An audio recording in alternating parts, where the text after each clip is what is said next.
I want to bring in MS Now's Kevin Fry on Capitol Hill.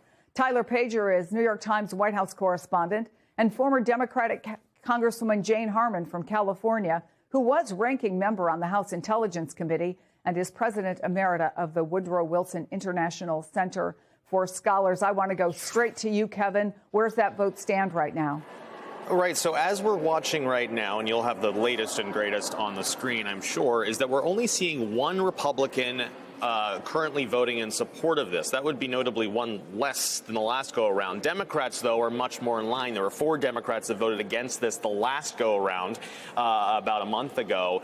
Now it seems they are largely in lockstep. I was talking to Congressman Gregory Meeks, the top Democrat in the House Foreign Affairs Committee, who is also spearheading this initiative. He has been working Republicans, trying to get them off the fence to side with him.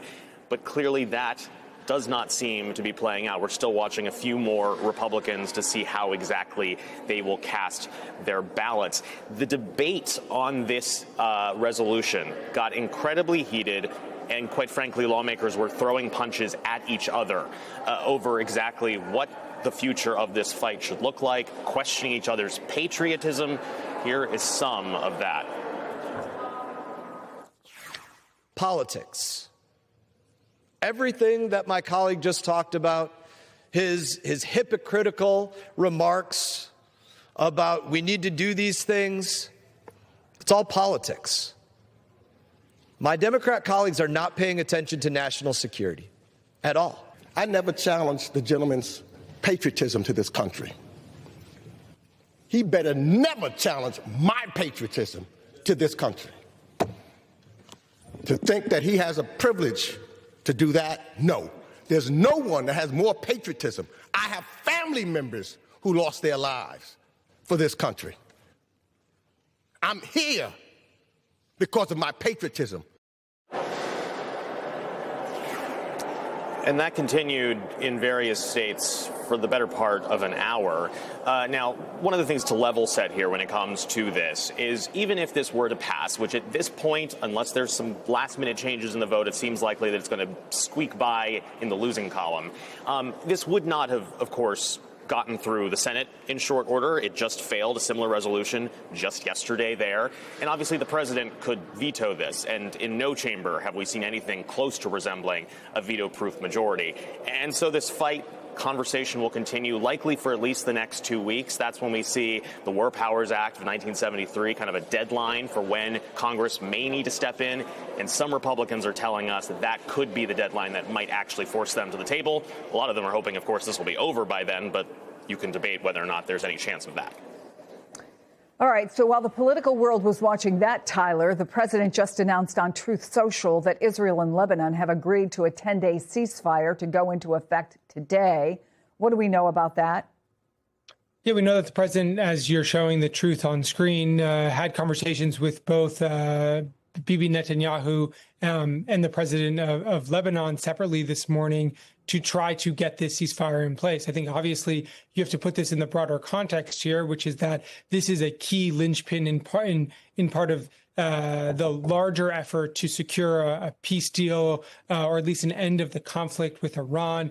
You'll remember, Chris, that there was the back and forth about whether the initial ceasefire orchestrated by Pakistan included a ceasefire between Lebanon and Israel. Iran and Pakistan suggested it did. Trump and his top aides said it did not. So this ceasefire is part of this larger peace effort led by the United States, mediated by Pakistan with Iran. Trump has been speaking in recent days about this conflict being over. Obviously, we are not there quite yet. The ceasefire remains in place, and there is optimism within the White House that there is a path forward to end this conflict. But there are still a lot of tricky issues, Chris, that have not been worked out. I was in Pakistan with J.D. Vance over the weekend, and, we left and there was no deal. And so sources tell me that there has been some progress.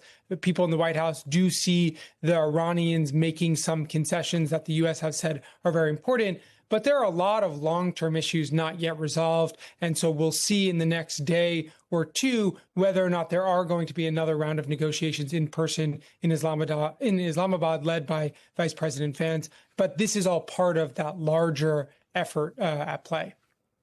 Yeah, a congressman, I noted Jonathan Lemire's reporting that people close to Trump say some have characterized a kind of madman theory is actually just signs of desperation. He wants wins. He wants wins in the Middle East. He knows that his voters, he knows he's getting pressure from members of Congress, that this war is not helping. And in fact, it's hurting the average American in their pocketbook. It's interesting to watch the timing of this, right? That he makes this announcement exactly when the war powers vote is going on. I don't know if we read anything into that. The vote has just failed. Not a huge surprise, but I wonder what you make of all these developments unfolding literally in just the last 5-10 minutes. Well, my new acronym is CACO. Congress always chickens out. And I think it is tragic that the Article 1 branch of government, which does have the constitutional power to declare war or not, is ducking its responsibility, whichever way members come out. This has been going on for 40 plus days. And as you pointed out, or your reporter just pointed out, that on May 1st, which is day 60, Congress under the War Powers Act is going to have to do something unless the president claims another emergency exception for 30 days. I don't think we'll get that far. But I do want to say that there's some good news. The ceasefire in Lebanon is a big deal. Hezbollah has not agreed to it yet. But if somehow Hezbollah could be pushed out of the government of Lebanon and Lebanon could return to its history of democratic governance. I remember when Beirut was the Paris of the Middle East, glorious place. That would be a big piece of a victory. The rest of it is a lot harder. And as I see it, I think there is zero chance that Iran will agree to no nukes ever. I don't think that happens. Maybe an extension of some kind of a pledge not to nuclearize for some period of years, although they, may cheat on that. I don't think there's going to be regime change. I see no chance of that. And maybe, just maybe, the Strait of Hormuz will be neutral again. But Iran always has the threat of taking speedboats back, and there are other ways it can still cause mischief. So are we going to end up with a status quo ante or some real improvement here? I think it's not clear. Well, there's no doubt, and if anybody listened to the Pentagon briefing this morning with Secretary Hegseth, there's no doubt he kept calling it, the Department of War, as they have tried to rename the Department of Defense. He speaks in terms of strength always.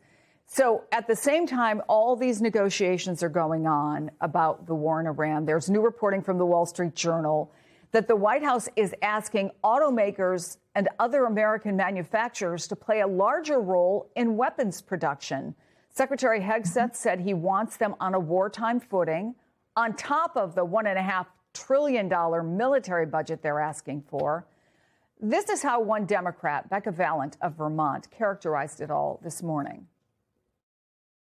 I don't think you could talk to any member on my side of the aisle, and I imagine all the Republicans as well. We're all hearing the same thing from constituents.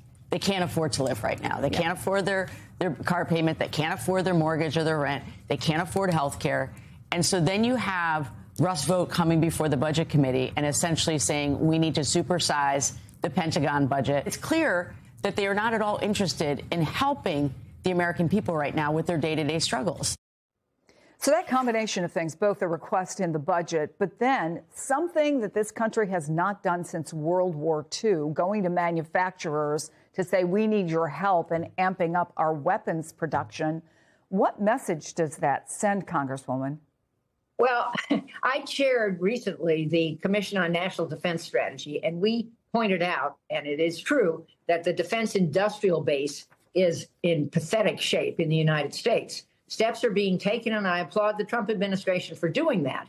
But lethality is not the ticket to re-election for the Republican Party or for peace in the world or for American, whatever Trump wants to call it, America first. It's not the ticket. The ticket is diplomacy and all elements of national power, which is something we called for.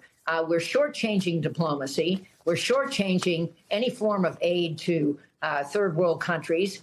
We're going back on our values. And I just see this as, sadly, a lot of shock and awe to lead to shock and awe, not to lead to an America that all of us want to be part of. So let me wrap this up with you, Kevin, if I can, because obviously the Democrats did not get what was a long shot in the first place, right? Which was that they were going to get this war powers passed. I've lost track of how many times the House and the Senate have voted on this and been unsuccessful. Maybe you have that number off the top of your head. But apart from that public vote of support for the president, what's the level of nervousness you're hearing on the Hill every day that we inch closer and closer to the midterms? So I'll answer the first thing first, which is there have been 2 votes. This is the second vote on the House side, if I'm doing the math correctly, on the Iran subject. 4 test votes over on the Senate side. All of them have failed in various degrees, largely along party lines. When it comes to the nervousness, I mean, look, obviously, part of what we saw on the floor today was this angst and frustration about anyone that's questioning, patriotism. But at the same time, these lawmakers are looking at the gas prices. They are keenly aware of the ripple-down effects, let alone the polling that it shows that Americans, quite frankly, aren't necessarily keen on this. There is certainly a nervousness, especially as we inch day after day after day closer to the midterms. It's part of the reason, I would argue, that you've heard so many Republicans, as I've talked to them and others over the last couple of weeks, constantly saying this is short term, it'll wrap up in the near term. This is not going to be a long-term event, basically wishing themselves into believing that this is not going to carry on and thereby still be front and center as we get closer to Election Day.